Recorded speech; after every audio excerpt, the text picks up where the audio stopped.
Əziz müəllimlər, hər vaxtınız xeyir olsun. Mən Zəhra Əhmədova. Bugün sizlərə, yəni Naxçıvan Muxtar Respublikasında təşkil olunacaq ibtidai sertifikasiyada iştirak edəcək müəllimlərə Azərbaycan dilindən qəbul tipli sualın izahını təqdim edirəm. Əziz müəllimlər, biz bilirik ki, hər il MİQ-də də, sertifikasiyada da son saatini itirən İki hecalı isimlər haqqında suallar ibtidai sinif müəllimlərinə təqdim olunur. İzaha keçməmişdən əvvəl nəzərinizə çatdırım ki, əgər hal və mənsubiyyət şəkisi qəbul edərkən son saatini itirən iki hecalı isimlərin geniş şəkildə dərs izahına baxıb testlərini işləmək istəyirsinizsə, zəhmət olmasa mənimlə əlaqə saxlayın. 050 505 1246 nömrəsini WhatsApp-dan yazırsınız, ödənişsiz şəkildə dərsi və eyni zamanda həmin mövzunun sınağını və sınaq izahını sizə yönəldirik. Bir daha əlaqə nömrəsini qeyd edirəm, 050 505 1246 dərs nömrəmizə yazırsınız, həmin linkləri, testləri, tapşırıqları ödənişsiz şəkildə sizlərə göndəririk. Çünki bu mövzu hər il MİQ və sertifikasiyada qarşımıza çıxır. Gəlin baxaq sualın izahına. Cümlələrdən birində oğul isminin kökündəki U hərfi düşməməlidir. Gəlin indi baxaq, biz bilirik ki, isimlər mənşəyinə görə iki qrupa bölünür. Alınma isimlər, milli isimlər. Demişdik ki, alınma isimlərin üzərinə saitlə başlayan həm hal, həm də mənsubiyyət gələndə ikinci hecada düşmə olur. Amma milli isimlərin üzərinə yalnız mənsubiyyət gələndə ikinci hecadakı sait düşür. Oğul sözü necə sözdür? Milli mənşəli sözdür.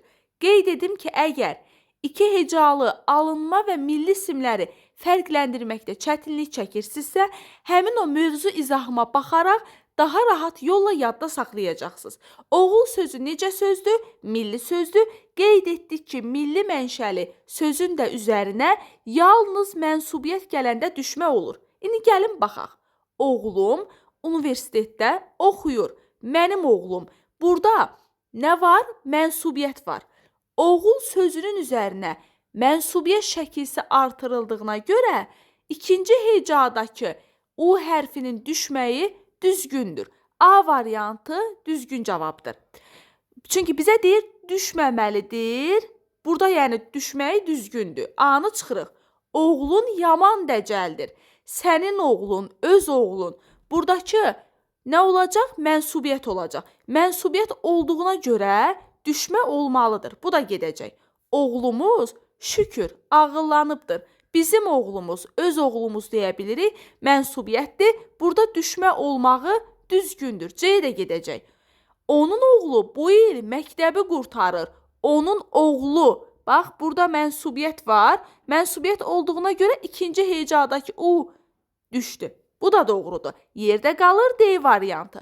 Oğlun pisi yaxşısı olmur.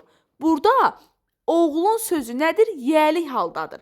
Bu söz nədir? Milli mənşəli sözdür. Bu sözün üzərinə hal şəkilsi gələndə düşmə olmamalıdır. Yəni burada un yəlik haldısa, bu sözün yazılışı belə olmalıdır. Gəlin yazaq. Oğulun. Baxın, bu U düşməli deyil.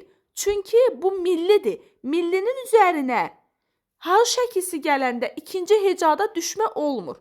Bizə də deyir, düşməməlidir. Cavabımız olur D variantı. Əziz müəllimlər, bir daha nəzərinizə çatdırım ki, bu mövzu hər il ibtidai MİQ və sertifikasiyada sual formasında qarşınıza çıxır. Odur ki, bizə yazın 050 505 1246 nömrəsinə. Mövzunun adını qeyd edin, mövzunun dərs izahını, test izahını, sınağını sizlərə təmənnasız, ödənişsiz şəkildə göndərək. Sağ olun.